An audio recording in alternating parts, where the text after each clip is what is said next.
The countdown is on, and yes, we are we're digging deeper into bus safety this morning. Jim Gamble is here with me this morning. Donica is there in the driver's seat. Hi, Donica. So we're out here with Lamers Bus Lines, and you know, Rachel was just talking about following a bus, how it's different from a car. And why is that, Jim?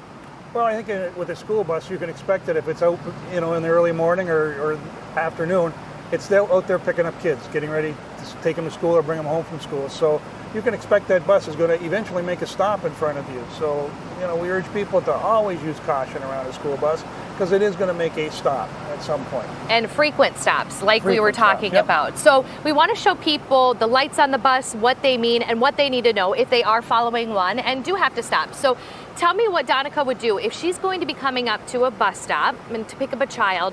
What is going to happen with the bus and the lights? As the bus begins to come to the stop, the driver is checking traffic as they're coming up. She will flip on our warning light system, which it'll start with the yellow lights. And as she coasts to that stop, once she gets there, she'll check traffic. And if everybody looks like they're slowing down and things appear safe to her, she's going to crack the door open of the bus, the school bus.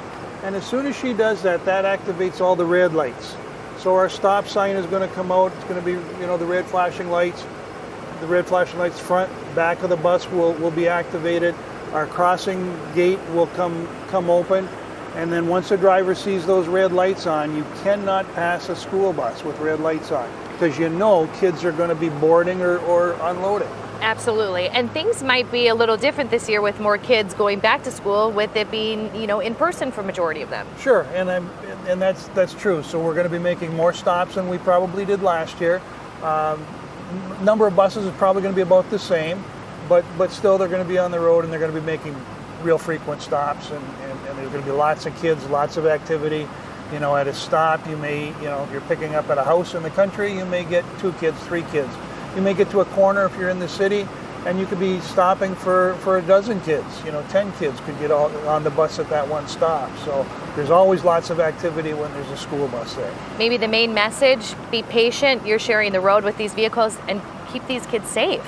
Exactly. And we encourage people, you know, sometimes people get frustrated and they'll say, you know, that bus stops there every day in front of me and I got to wait.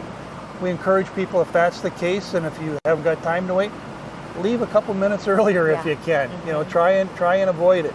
The bus has to do that route at that time every day, regardless of the weather, regardless of what's going on. So expect it. It's going to be there. The old silo and barn of the John and Annette Henry family stand to the south. It's been a farm field since the 30s, and about in the 1990s, it was proposed for an industrial park. Stantec Consulting wetlands scientist John Gumto says the Henrys wanted to see the land preserved and donated the plot to the Woodland Dunes Nature Center in 2017. What we did is 2 years of monitoring to understand how the wetlands could be restored.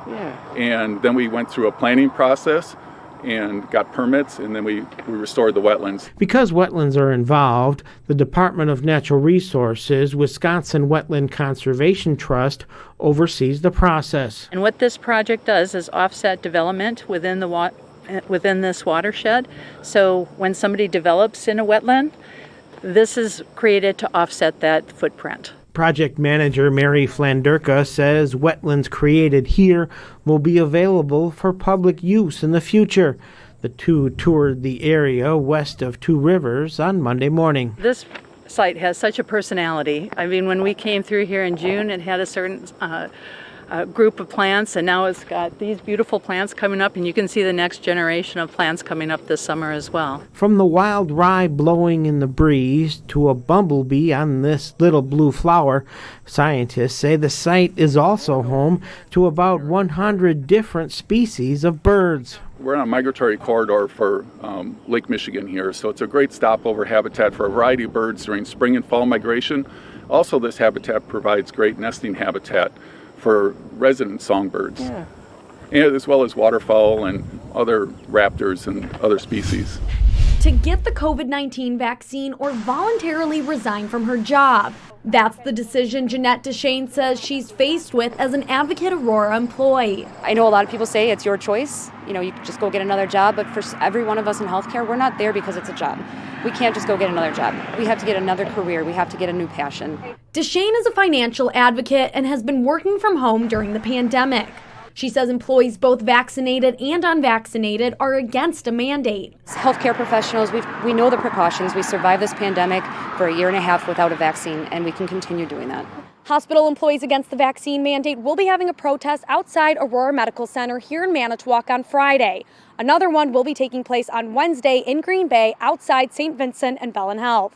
In response to anticipated protests, an Advocate Aurora spokesperson says, "We continue to believe that requiring vaccines for all our team members is the right thing to do to keep our patients, communities, and each other safe and healthy. We have been alerted that protests are planned in some of our communities. We respect our team members' rights to peaceful protest, and at that same time, our top priority is to provide high-quality, safe care for our patients who depend on us." Prevea Health, also requiring the vaccine for employees, stands by its decision. In a statement, a spokesperson says, "COVID-19 and its highly contagious variants continue to spread because there are still too many people eligible but choosing not to become vaccinated. At Prevea, we must take every step possible to protect our patients, staff, and communities from this virus. We are grateful to the overwhelming majority of our staff who have already made the decision to become vaccinated for COVID-19. But this next step of mandating all become vaccinated is necessary for the health and safety of all." Prevea Health is following the lead of many other major healthcare systems across the country and the guidance of accredited healthcare organizations, such as American Medical Association and the Wisconsin Medical Society, in mandating COVID-19 vaccination for all staff. Both employers have specific deadlines for employees to become fully vaccinated.